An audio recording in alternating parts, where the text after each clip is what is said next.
Hey everybody, and welcome to a new Pretend Friends adventure. The Space Kings book is out now, and it's available for purchase at spacekings.space if you want the digital version, and book.spacekings.space for the hardcover full-color version. I just want to say thank you for your patience during the last Pretend Friends hiatus. As everyone who's tried to plan a TTRPG or a podcast knows, wrangling adults with schedules is difficult. We're still planning to do that hockey season of Pretend Friends that we teased. We actually put a lot of work into that world and system, but scheduling conflicts ended up kicking our butts for months, so that's why you never saw it. So rather than leave you without Pretend Friends, I've marshaled some of my friends from the Space Kings book crew to make Pretend Friends with me. Paul, Nick, and Josh are still attached to Pretend Friends, and I hope I can get them to guest on their podcast real soon. But for now, they're helping me make the show behind the scenes. Anyway, prepare yourself for new voices, please buy our book, and I hope you enjoy this new Pretend Friends adventure in Rat City. Thanks for listening.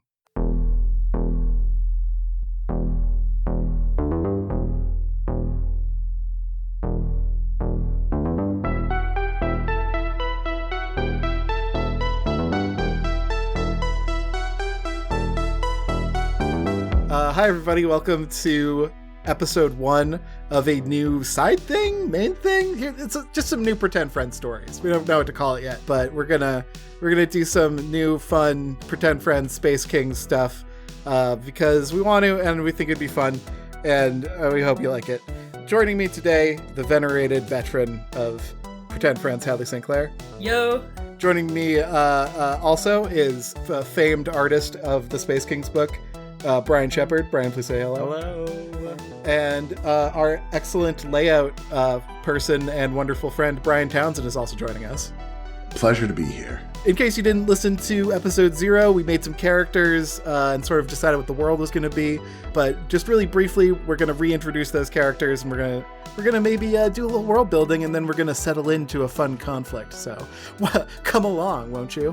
Fuck. Shit. Hadley, who are you? Who's your character? Please tell us about your character.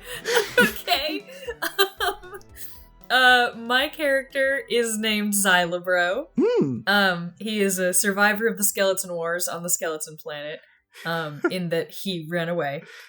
And now is just kind of once a math teacher on the Skeleton Planet, now is just kind of a drifter. And he just kind of goes around trying to give life lessons to strangers, and he's had some middling success at that, and I think a slump in finding troubled teens to help has led him to the Quantum Belch. Do you think he was like a conscientious objector in the Skeleton Wars, or what do you think? Oh God, no, he just booked it. He was just like, nope, thank you, I'm out. Just wasn't going very well for Xylabro in the Skeleton Wars, so. Yeah. He saw like a giant walrus dude and like a international pop star and like some fucking bug on a skateboard fucking showed up and ruined his planet, and he thought, I'm gonna go. I'm just gonna go. See you guys later. I can't tell if Xylabro is like, if that contextualizes the cover of the Space Kings books as like those characters are in the wrong. Oh, not necessarily. I don't know. I don't know the specifics of the Skeleton Wars. Like, peek behind the curtain. Yeah. I, Hadley, don't know the specifics of the Skeleton Wars. And I'm gonna say, I don't think Xylabro does either. There are some bad skeletons on both sides. Wow. I think he just left. Wow. And then he was watching the news one day and was like, oh shit, that's crazy. That's wild. The skeleton had a look in the mirror, was like, am I the baddie? We all have that kind of realization. Brian Shepard, would you like to reintroduce your character? Yes, I am mild-mannered teenager Diggum Honeysuckle, who was bitten by a space vampire and had all of his DNA rewritten so that he is now also a space vampire. Nice. Of 9,000 years old. He travels the galaxy trying to feast on plasma. Plasma, the elemental phase of matter, or the matter stage. I don't know. You know what I'm saying. Science. Yeah, well, who knows? Like, there's space air in this universe. You can say whatever the fuck you want. It'll be true. And we have. Yeah. I like that you added mild-mannered to him. I might not have picked up on that last time. Is he kind of humble? Is he kind of a chiller vampire? Yeah, I think he's a teenager that hasn't really come into himself in 9,000 years. He still isn't sure what his role in life is. God, I feel that way too hard. Shit, I love him. Can't wait for more Diggum Honeysuckle. And Brian Townsend, would you like to reintroduce your character? Yeah, of course. I'll be playing the character Bert Circles. He is a retired wishing star, a people pleaser, a simple fellow. He now finally has a corporeal form and really doesn't know what to do with it. Just hangs out, smiles a lot, enjoys telling a good story and making a good friend. We are three people that do not know what the fuck to do with themselves. Yeah. Yes. That's perfect for the setting that I had in mind. So I've decided to set this on a little planet that's outside of a black hole slowly devouring a lazy orange sun. I guess it's unfair to victim blame the sun as lazy. It's just it's not being eaten like terribly quickly. So it's just sort of like I picture it like a perpetual kind of eclipse happening where like part of the black hole is like eating part of the sun at all times. I don't know. That is visually interesting. I like that a lot. That could be visually interesting. The planet you're on is a citywide planet known as Rat City. The rent is as cheap as you're going to find, which is still too much. Probably all of you have a roommate out of necessity. Or maybe some of you are each other's roommates. We'll figure that one out. And the one place in Rat City that you all typically meet up at and see each other is the Quantum Belch, a little divey bar, but it's home to you. And I've decided the bar is run by a mole person who goes by the moniker Big Raspy. Ooh. He's a short mole, little glasses. He's got kind of a raspy voice. He doesn't speak up much, but he just sort of nods. He's a fine fellow. You don't know much about him, but you're glad to hand him your money if he keeps the drinks flowing. Another member of the bar scene, Surfin' Tom. What's his deal? Well, when he's not at the beach. There's a beach on a planet-wide city. Yeah. A city beach. Yeah, I mean... A rat city. Is he surfing rats, or...? Ooh. I feel like it's got to be like a sewer surfing kind of thing. Like it's like a Pied Piper situation, but he can surf the rats. Oh man, that makes him kind of like a vigilante almost. Ooh. But he couldn't come up with a good vigilante name, so he's just Surfing Tom. I pictured him as an angel and just kind of a chill guy. He might not come up. But we all know he's there. I just wrote down 2 names as fast as I did not plan anything for this episode apart from the title, which is Welcome to Rat City. So wow. You really thought we were gonna vamp pretty hard, huh?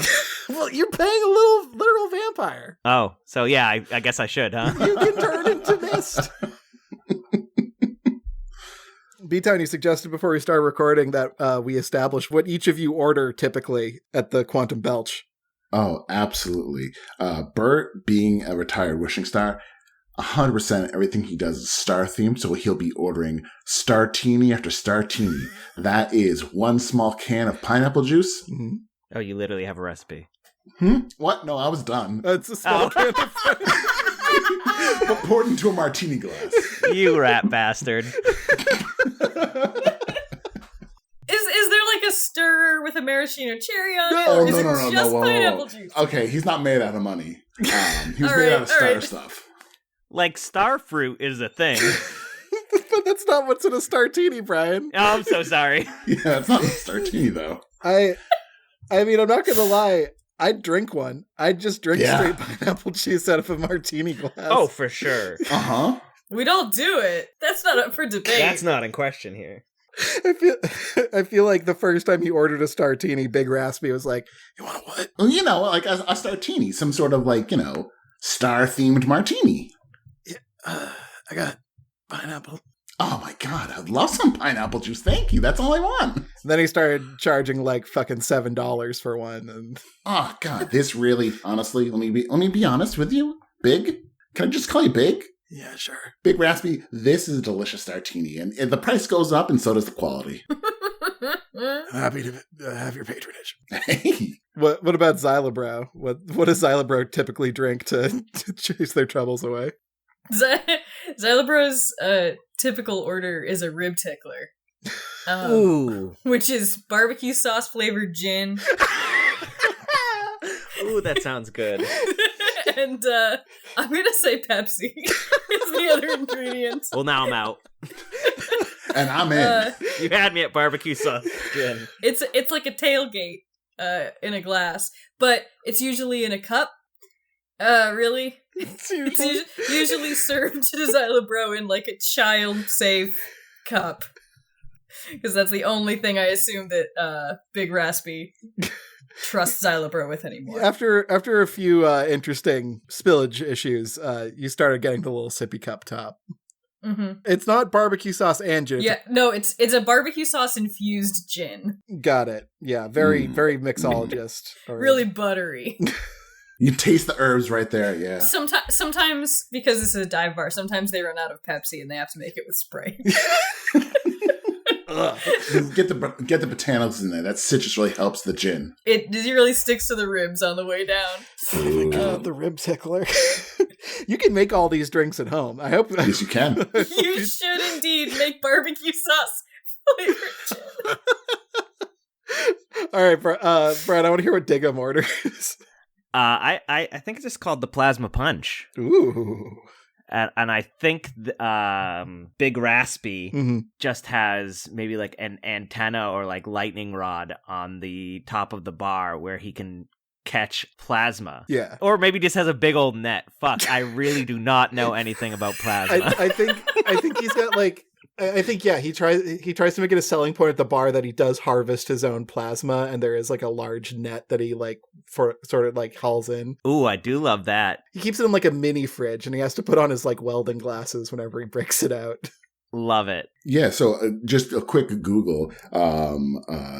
Apparently, neon signs and lightnings are examples of partially ionized plasmas. Ooh. So he can keep I it knew in. that about it. Okay, cool. I didn't know anything about plasma other than Wait, like, important question. Does this vampire have like neon glowing veins? Ooh. Is it just plasma in there? Maybe when you take a few sips, like you can see it sort of like go like through your veins. I think ultimately, Ooh. I don't want to say nullifies, but it all kind of evens out in his system. I still haven't figured out what happened. Like, you know how like vampires don't bleed or whatever? I don't know. But I have to figure out what happens when Diggum bleeds. Perhaps we'll find out.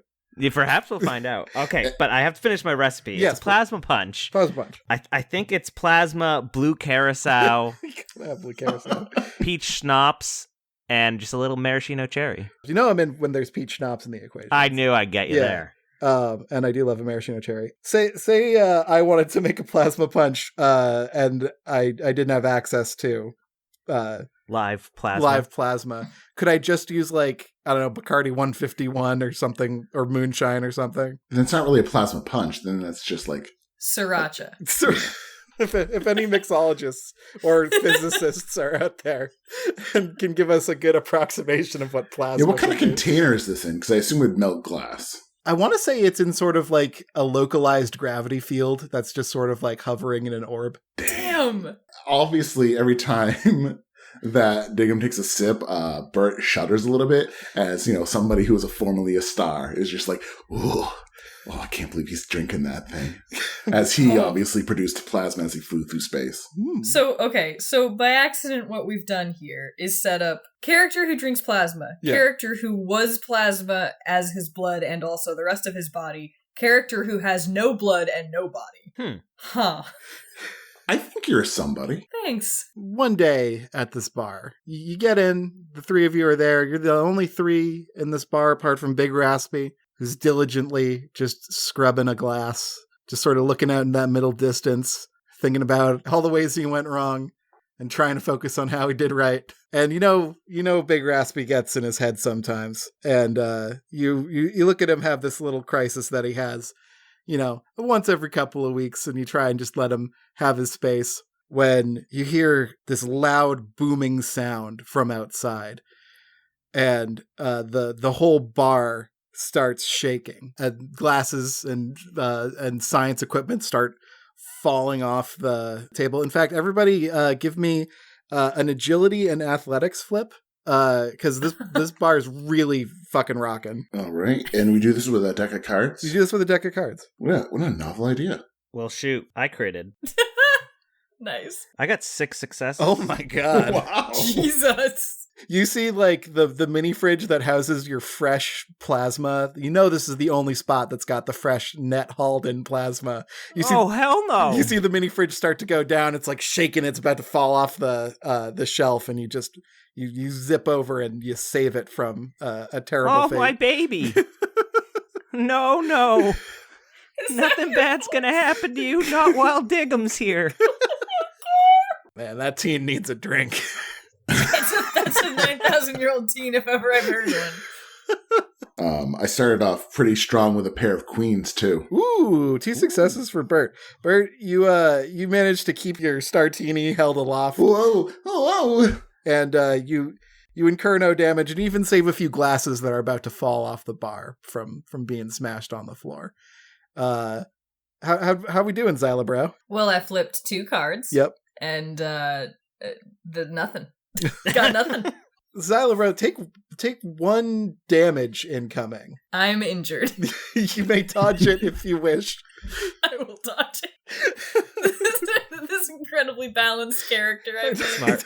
I don't want to kill you quite yet, but just I mean, it would be really funny, and I would not begrudge you that. you get bonked a little bit, or you're very nearly bonked as you fall straight off your bar stool, and you see parts of the roof of the Quantum Belch are just being like stripped back. There's like a hole forming, like the whole building's being cracked like an egg in half, and there's a giant eye peering out of this storm overhead. Jeepers creepers. And the eye like looks directly at the bar, and you feel it like peering straight into your soul. But then you see it kind of like wiggle and twitch, and it looks over at Big Raspy, and you hear this voice, and the voice says, "She never loved you, Raspy." And then the eye closes and the storm dissipates. Oh, hell. Raspy looks up in awe. Raspy, what was that? Oh yeah, that's been happening. You guys haven't noticed that? The sky voice? Wait, Are you talking about Frank? Could have been a different sky voice. No, I'm just saying, from time to time, especially lately, there's been that eye in the storm. And it just lies to you? No, I think it's trying to help. It's been observing Rat City for a while, and it's got beef with a lot of people here. It's been telling everyone that either they suck or they're cool or some, like, bringing up old memories, and it just kind of wants to unload on folks. And honestly, we're losing a lot of sleep over it here. Man, I'd wish he'd just move on. Okay, hold on. All right. Bert is going to just like really concentrate and just like try to make sure it never comes back again. Oh, He just like squeezes his little buttocks. Yep. And he's like, okay, I think it worked. I don't know. I've kind of, yeah. Okay, we'll say it worked. What did you just do? Oh, you made a wish. Yeah? Yeah. It's visible how much his buttocks have tightened. Like he's rose up a few, like an inch in his seat. I don't know what muscle to flex. Like, I don't know what is a wish muscle inside me anymore. Maybe you'll figure it out. But Big, you said that it has beef with people, but obviously I've met you. You're so lovable. I assume whoever she was still loves you, so the eye must be lying. Listen, Bert. I don't know how to say this because you're a really pleasant guy, but Thank you, Bert. honestly, maybe it's better if she never loved me at all. Maybe now I could move on. Maybe the sky eyeball is right. Maybe it's dropping truth bombs on us, not because it hates us, but because it's tired of looking at our pathetic lives and wants us to change for the better. It sounds judgy to me. Well, who can say? But I wish it wouldn't destroy my fucking bar. As you look up, the whole bar is still kind of like cracked in two at the top. You can see some people in the apartments above sort of peer down. They're like, it wasn't the eye again. As the days and weeks progress, the eye shows up more and more frequently, telling folks, like, just dropping random truth bombs on folks, not really having much of a filter, saying that shirt doesn't go with that belt, and, you made some bad decisions in middle school. You know, just some stuff that no one can really affect. Man, that was 9,000 years ago. Just leave it alone. Yeah, I thought brown matched with brown. A lot of these seem to be subjective. It just doesn't seem like this eye has much of a filter. It just sort of keeps going on and judging people and digging up stuff that could have been left alone. Does it respond when spoken to? Like if you talk back at it? It's way up there. As you all meet in the bar again after about like a week and a half of this going on, it's plain to see everyone in the neighborhood wants the eye to just shut up for a fucking second and let them judge themselves, but they don't know how to contact the eye, and sooner or later it sort of falls to you three, because let's face it, you can't trust Surfing Tom. He's not gonna improve anyone's lives but his own. What does the eye say about Surfing Tom? Tom, you can only surf away from your problem so long before you start surfing toward your problem again. And also, some folks should develop a personality beyond just an activity that they do, primarily. Well, now that's too far. Yeah, that goes way, way too far. You've never seen Surfing Tom without his surfboard, but he shows up wearing a polo shirt to the bar. Jesus. No! Oh no! Yikes. Next time you see Bert, he is visibly like exhausted. He's very flushed in his cute little chubby cheeks, and he's got like a flop sweat.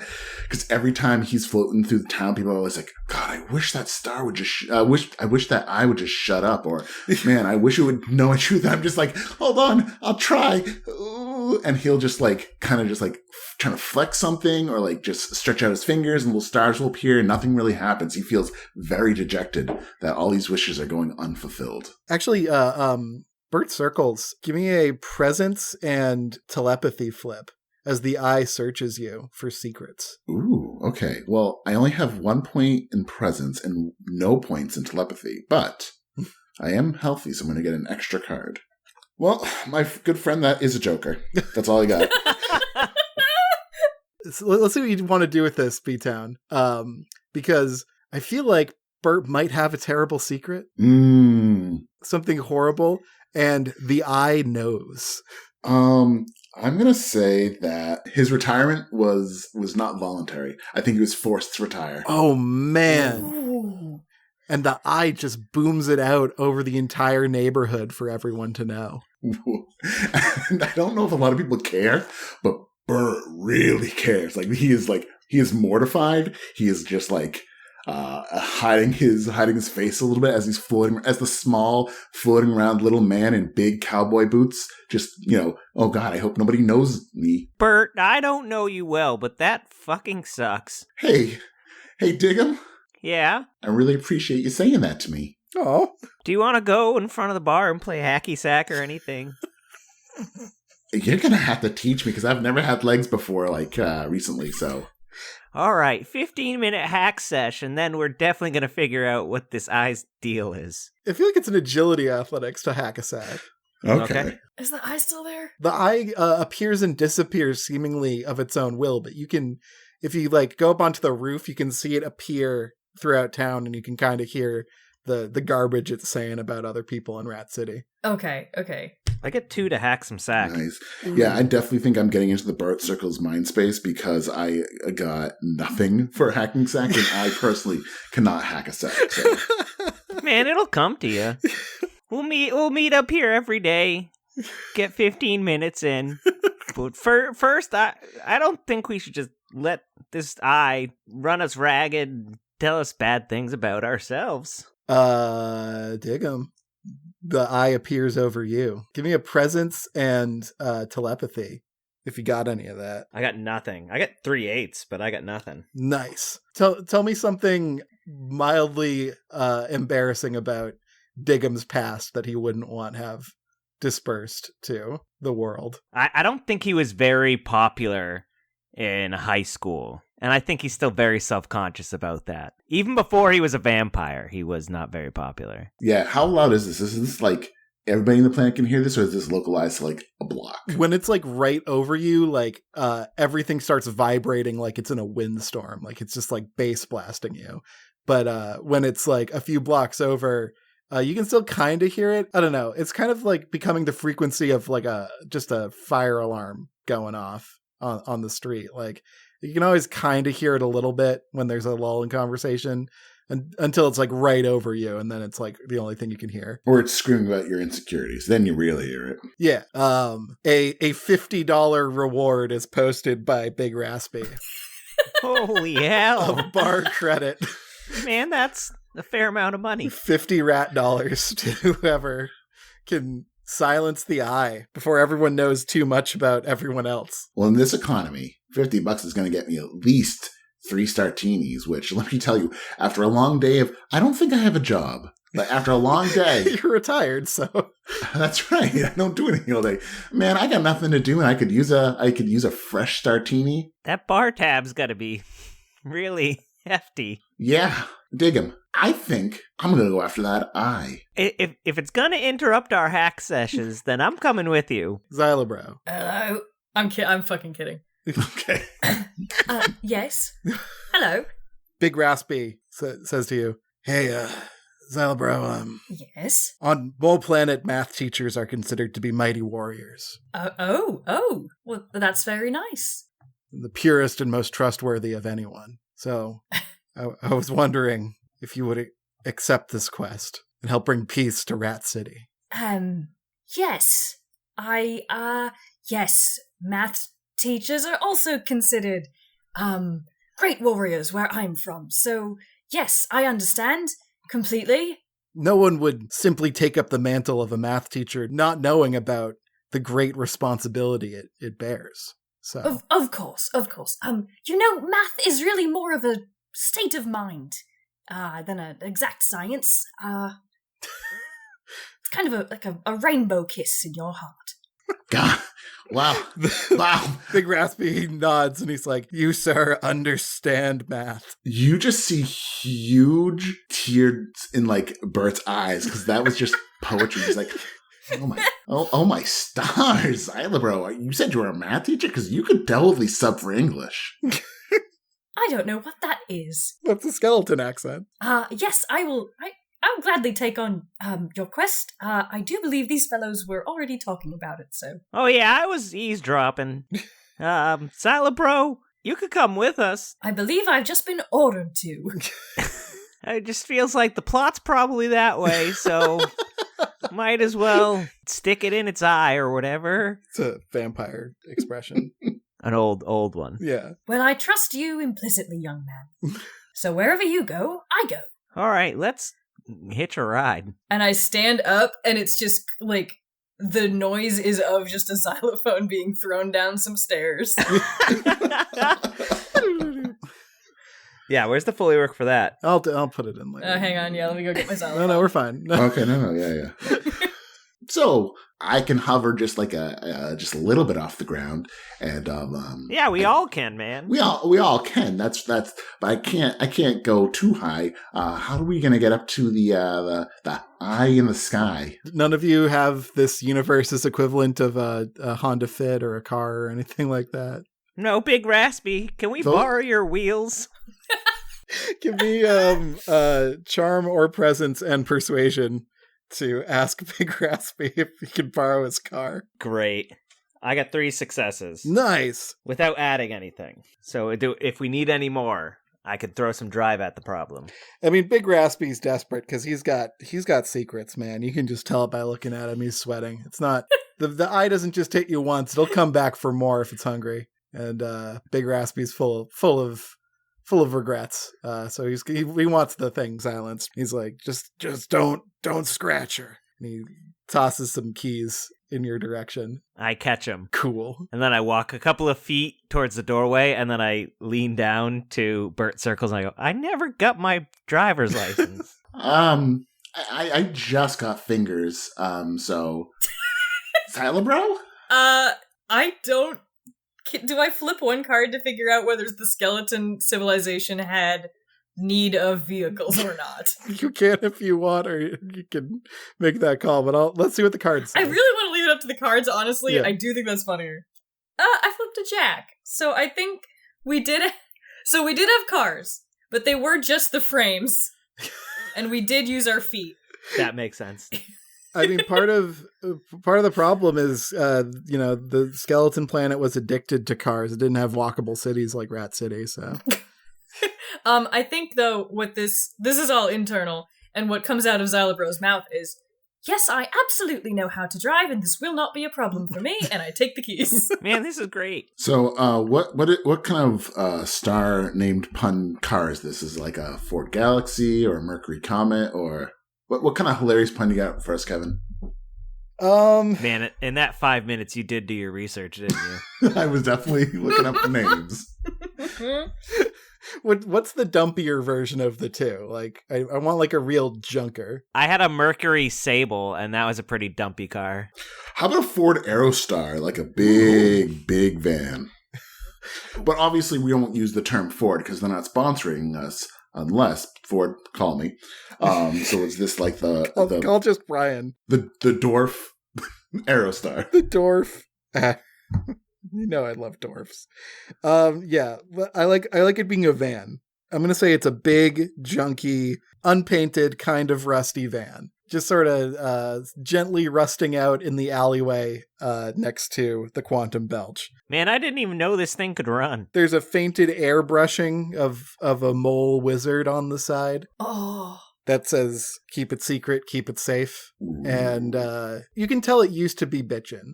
And it's sort of beautiful in its rusted, settling glory. But now it is called upon in a time of need in order to, establish some boundaries in Rat City once more. Xylobro, you're driving? I have the keys. Yeah, and I have declared myself capable of it, so I shall try. Yeah. This is not a particularly difficult task.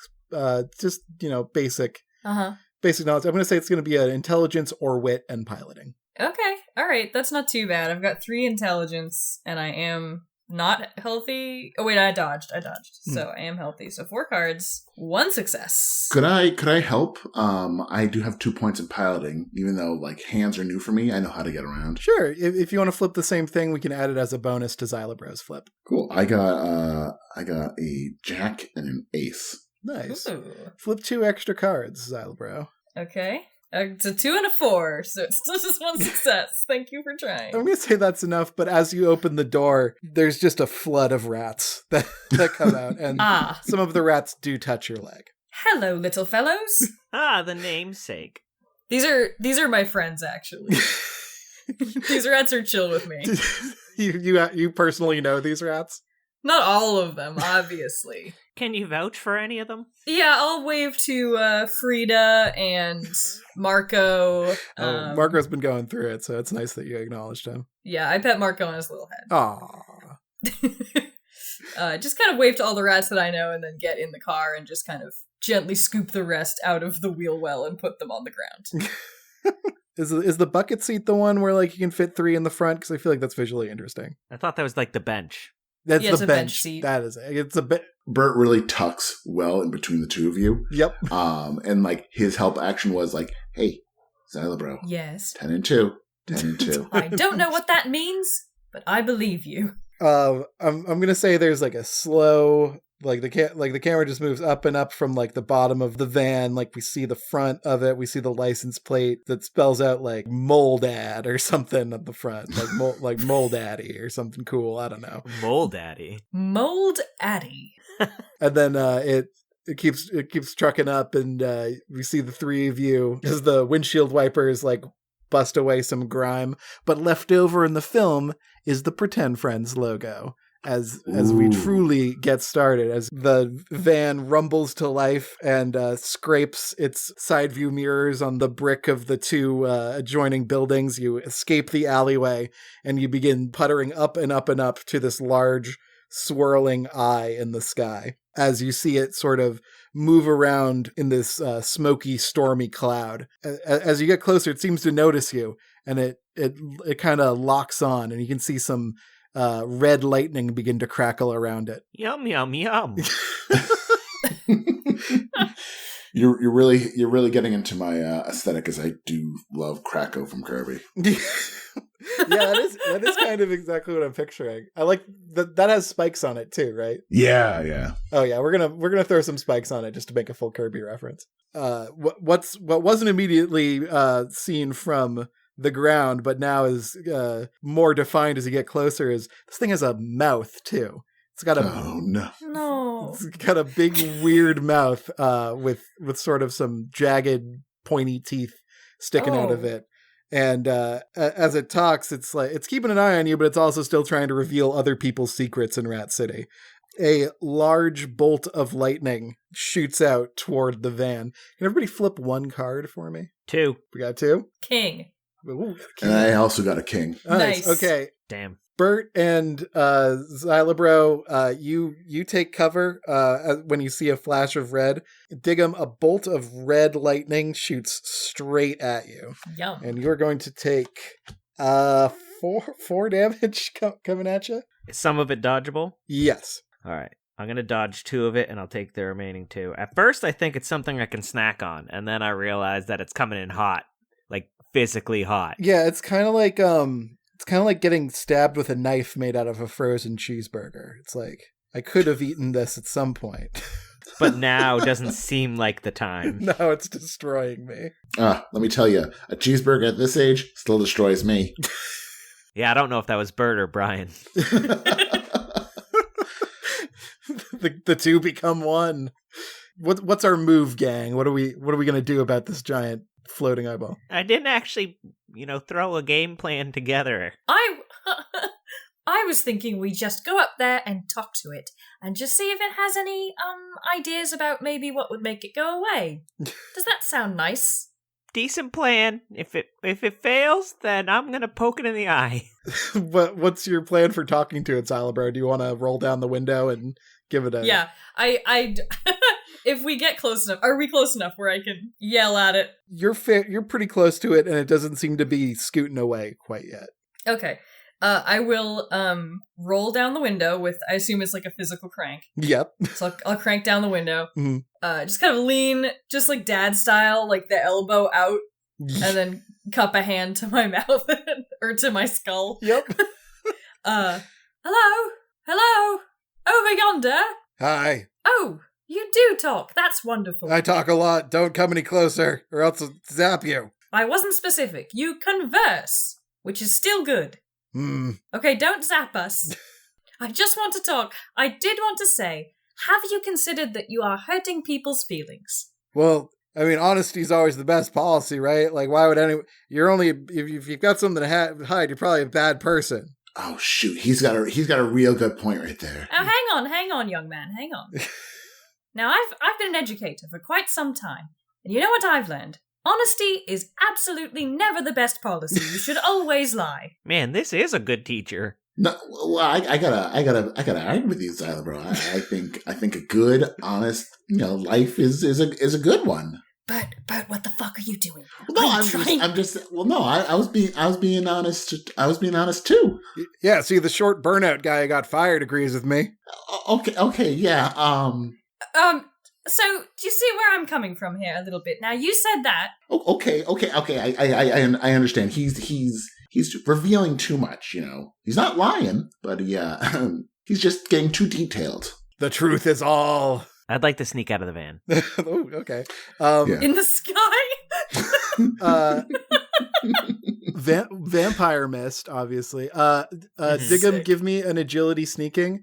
Hadley, can you, do you think your speech about honesty never being the best policy, would you think that's more persuady or lie-y? I am lying. Okay. I am lying indeed, which is very contradictory, but Xylabro's aware that there's a time and a place for lies and there's a time and a place to tell the truth. Yes, Xylabro understands nuance. You can't be a math teacher without understanding nuance. Yeah. Give me lying and charm or presence. Lying charm is 8 cards. Nice. Plus 1 because I'm healthy. Yep. Let's see if I can get Desperado to go. Well, I got my regular crit, which is very funny because it's being followed by a joker. And then I got another queen and an ace and a jack. And then I got another crit. So I seem to have gotten Desperado, but at what cost? Okay, so here's the ultimate damage. So it's 4 successes for the crit. Yes. It's another 4 successes for the second crit. Yep. And then 5, 6, 7 successes. And a joker. Yes. Ooh, I also got a joker, by the way. Delicious. I got 3 successes and a joker to turn into... I'm going to say I turn into a flock of bats. Nice. And maybe that's a little bit less suspicious. Love it. They're like the rats of the sky, so I feel like... It's true. I feel like that's smart. That's smart. Yeah. Above Rat City, it is Bat City. People are always saying that. Hadley, how many successes total again? 7. 7. Okay. And 1 joker. And a joker. Your speech totally hits. I never thought of it that way before, the eye seems to say. I think you're right. You know, the truth always hurts. I've been causing misery and destruction. I don't think anyone should know anything. I think maybe like language itself is the problem. Like maybe talking is the worst thing that could happen to people. Oh. I need to get closer, and the eye begins descending. Now begins the era of lies. Oh. Man, he is not getting it. The storm batters you around. I'm going to say, as the flock of bats dig 'em, you're sort of like whipped around with some turbulence. You're not detected, but your little bat parts are kind of knocked together a bit. Mm. I would say take 1 undodgeable damage, and like one of your bats turns back into like your elbow or something, and another bat has to carry it. Oh. Elbow just floating around. Yeah. Just, throwing elbows. It's a flying elbow. That's bats, man. So the giant eye, as a big dark storm, is descending upon Rat City with the intent to deal psychic damage to everyone and destroy all language. Woof. So Bert's been around the cosmos for a while. Is this something he's ever heard of before? A giant eye sky that, tells too much truth or destroys too much language? Is this something I could flip a space-wise for? Yeah, I'd like to flip a space-wise for that. Give me a space-wise, and I'm going to say intelligence or wit. Okay. I flipped intelligence, and I got 2 successes. I feel like if I dip too deep, I'm going to get a joker. So I'm going to dip too deep. Nice. Okay, so my final is a queen and a jack. So 2 successes. Very nice. You think about like what you've picked up in Rat City in your time here. You know that Rat City is sort of like this gathering ground for people who don't quite fit in, and also beings who don't quite fit in. Now, as a wishing star, you know that wishes are powerful. Oh, absolutely. But also, they can sometimes go awry. And there are more than just wishing stars listening to people expressing their desires. There are other... Yeah, there's dream stars and hope stars, love stars. And you remember with a cold shock through your heart, there are the void stars. There are bad things listening as well as good things in the universe. This might not be like a demonic wishing star, but it might be along the same lines. It was a listener for a while, and now it's getting active. Yeah. Oh, stars and suns, guys. We got here a good old fashioned void star. I don't know what the opposite of a wish is, but it's here and it's on top of Rat City. Correct me if I'm wrong, but would that not be a curse? Opposite of a wish, maybe? Oh, well, usually, fun fact, curses are actually wishes from somebody else, so they actually wish harm upon you, which is still a valid wish. Oh. Yeah.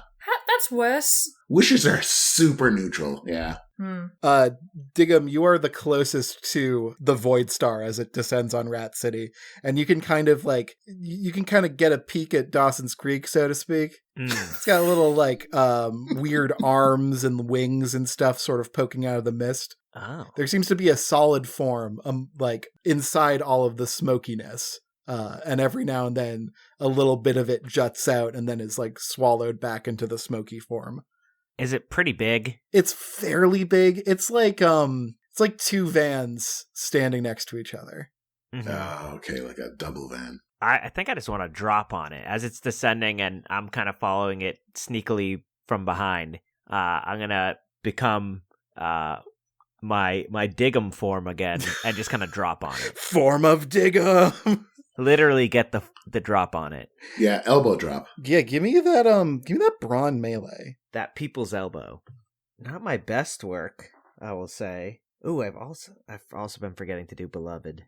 Oh yeah, you did get bonked last time, so someone can get a +1 bonus to their next thing. Yeah, we haven't been like officially in combat. Yeah. But we might be now as I'm dropping in with 2 successes. Nice. Like, describe your attack, please. The bats just start kind of swirling down, moving it together as one, and then quite literally merging together as one as you see Diggum, his cape billowing behind him, and then you see him tap his elbow twice to indicate that he is indeed giving the people's elbow. Yes. And then he drops in through the mist of the creature? Yeah, the Void Void Star. Star. Void Star, as we're calling it. Yeah. You hit something chunky and solid with that elbow, and you can feel something break, and the creature makes this ear-shattering scream as it turns around to face you. And you can see it like kind of clearly now. It's sort of like a weird, fleshy, like biblical angel giant type thing with a giant eye and a big old mouth, and it's looking at you all angry. And it just says, lies, lies for all. I am now the Lord of Lies. As the Void Star locks its big eye on the teenage vampire, it produces several claws from its form, and the two of you sort of meet in midair as the van driven by the skeleton with the retired wishing star sort of backs you up. We're going to freeze frame on that, and we'll come back to this problem next time on Pretend Friends. Ooh. Damn.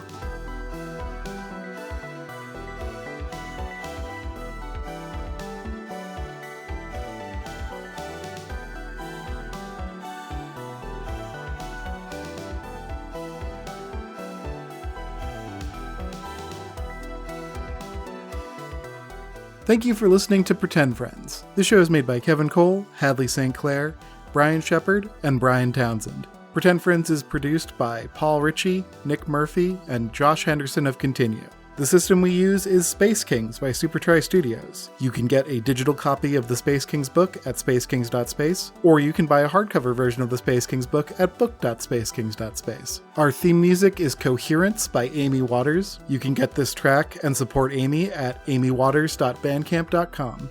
If you want to get in touch with us, you can send us a tweet. We are pretend_friends on Twitter. Thanks for listening.